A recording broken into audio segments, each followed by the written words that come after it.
I'm George Galloway, and I want to talk to you about Donald Trump, the President-elect of the United States, about Russia, and about the state of mass hysteria that exists on both sides of the Atlantic. It turns out that it was Britain that was interfering in the American presidential elections, not Russia. At least I've seen no evidence that Russia was, but there's plenty of evidence emerging about the British role.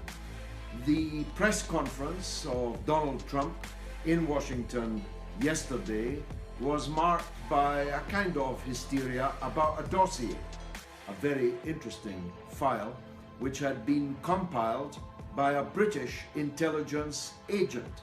I can't mention his name or else they'd have to kill me, though it's easily accessible on the internet.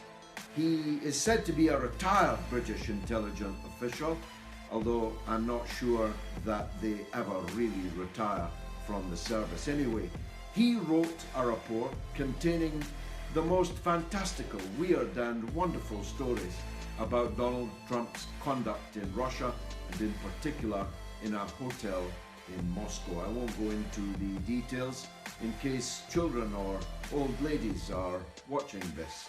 But suffice to say, it went to the character issue of Donald Trump and to his moral standing.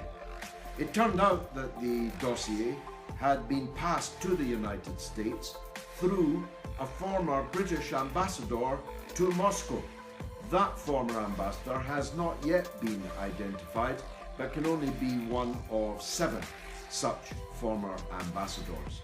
And that former ambassador gave it to the leader of the war party in Washington, Senator John McCain, who will not be happy until mushroom clouds are again sprouting in the world.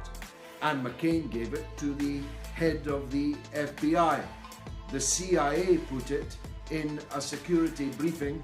They either did, as they say, or didn't, as Trump says, present it to President-elect Trump when the heads of the spy agencies met him a few days ago. Now, this dossier fell apart very quickly. It was filled with glaring schoolboy howlers. People's names were spelt wrongly, names of companies were spelt wrongly, people were misidentified in terms of the positions that they held. People were accused of attending meetings in cities in countries that they had never, in fact, ever visited, and could prove that they were elsewhere in the United States at a baseball game, I think, at the time.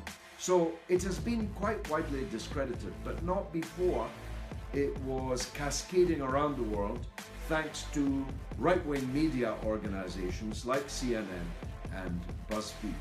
Picked up then by virtually every newspaper and network in the world. So on the principle that some people believe there's no smoke without fire and that mud sticks even when it has no right to, Trump has been severely diminished and degraded by the dossier produced by the British. Now, in 1925, something called the Zinoviev Letter helped to bring down the first ever Labour government in Britain. It purported to be a letter from the head of the Comintern, Grigory Zinoviev, to his lieutenants in British Labour movement politics, giving them their marching orders, and in particular encouraging them to acts of sedition within the British armed forces. This brought down the Labour Prime Minister, even though it was quite quickly actually proved to be a forgery that had been produced by, you've guessed it, British intelligence. That brought down the Prime Ministership of Ramsay MacDonald, and this one is aimed at another Donald Trump. Now, just for the avoidance of doubt, I am not happy that Donald Trump is the President of the United States. That should have been Bernie Sanders. But I'm very happy indeed that Hillary Clinton is not to be the President of the United States. And if Donald Trump were to live up to his flagship policy of reducing tension with Russia, of turning the volume down on the anti-Russian hysteria of these last few years, then he'd be doing the world a big favor. And what I believe is happening here is a kind of soft coup d'etat, probably not to stop Trump taking the oath of office in less than a week, because that's a pretty forlorn hope and would in any case probably produce civil war in America.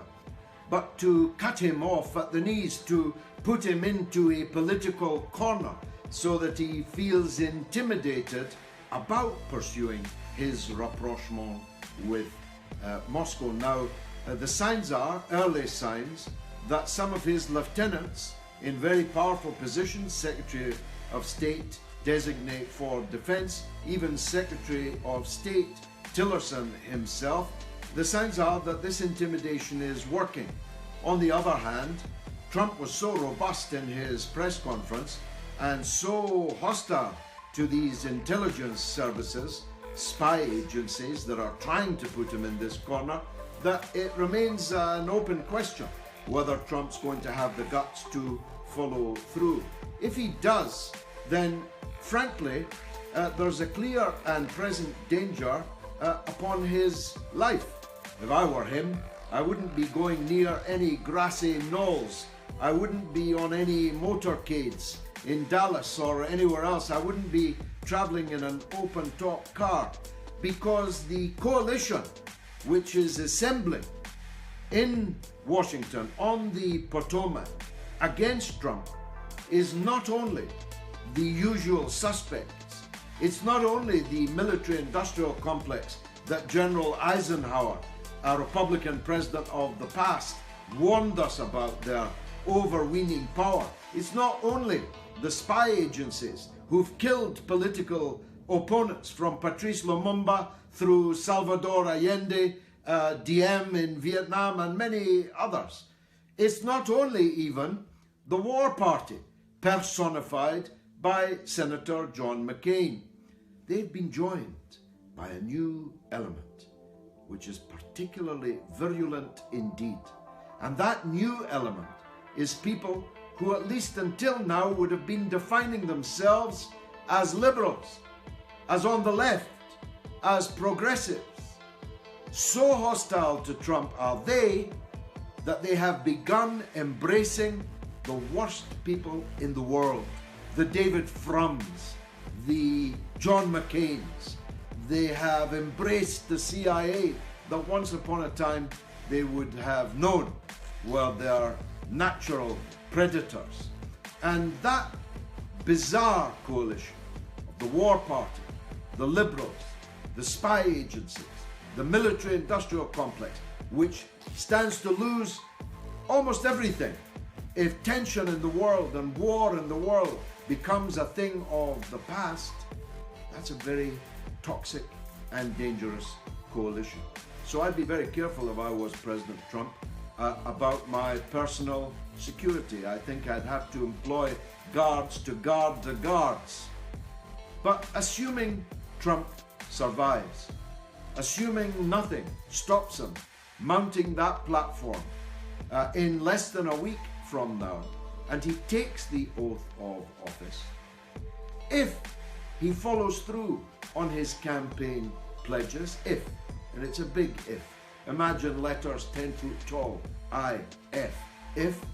if he does, well, he might actually change the course of history, because it was a wish amongst wide sections of the American population not to go to war with Russia, not to be on the side of Al-Qaeda and ISIS in Syria, and to stop the deindustrialization, the de-skilling, the exporting of factories and jobs from America, from the Rust Belt states that gave Trump his victory.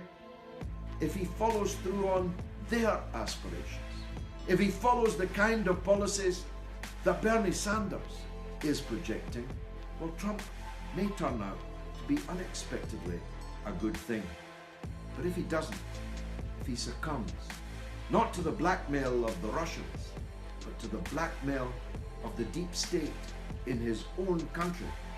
Oh my goodness, we are in for a turbulent roller coaster over the next 4 years, maybe 8 years. My last word is this.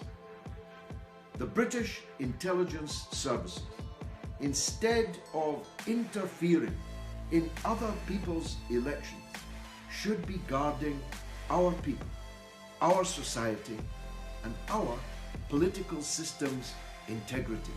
And as you saw from my last video on the activities of the Israeli embassy in London, hard evidence of interference in our democratic political process by a foreign power on behalf of a rogue state, the British intelligence would be better paying attention to protecting us from that, yes, and from the threats that are abroad and even some within against our people and against our interests.